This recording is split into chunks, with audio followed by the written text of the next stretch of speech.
Commission मध्ये वाढ, commission मध्ये वाढ,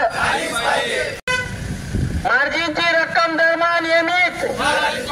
मार्जिनची रक्कम दरमा, शासकीय धान्य गोदामातून धान्य मोजून व स्वच्छ, कमिशन मध्ये वाढ,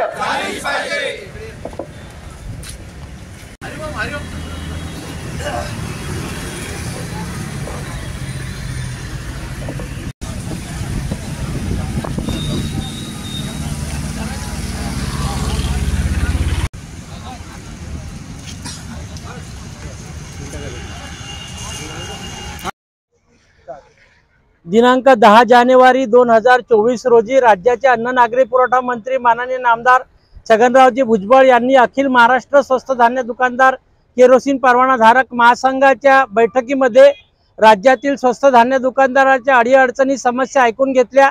व राज्यातील स्वस्त धान्य दुकानदारांच्या कमिशनमध्ये ताबडतोब वाढ करण्याचा सूतोवाच केलेले होते। परंतु जानेवारी उलटून गेला, आज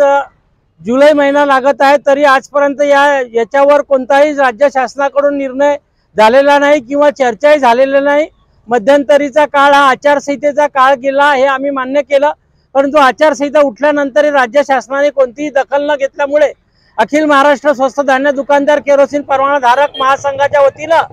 राज्यभर स्वस्त धान्य दुकानदारांच्या आंदोलनाचा पवित्रा घेतलेला असून दिनांक 26 जून 2024 रोजी राज्यभर सर्व तालुका स्तरावर धरणे व निदर्शने आंदोलन करण्यात आला। तसेच आज दिनांक 2 जुलै 2024 रोजी राज्यातील सर्व जिल्हाधिकारी कार्यालयावर धरणे व निदर्शने आंदोलनाचा कार्यक्रम करण्यात आला असून 8 जुलै 2024 रोजी मुंबई येथे आझाद मैदानावर धरणे व निदर्शनेचा कार्यक्रम आयोजित करून राज्याच्या अन्न नागरी पुरवठा मंत्र्याला, राज्याच्या मुख्यमंत्र्याला निवेदन सादर करण्यात येईल। त्यावरही निर्णय न झाल्यास राज्यातील स्वस्त धान्य दुकानदार 1 ऑगस्ट 2023 पासून बेमुदत बंद राहतील याची राज्य सरकारने नोंद घ्यावी अशी महासंघाने विनंती केलेली आहे।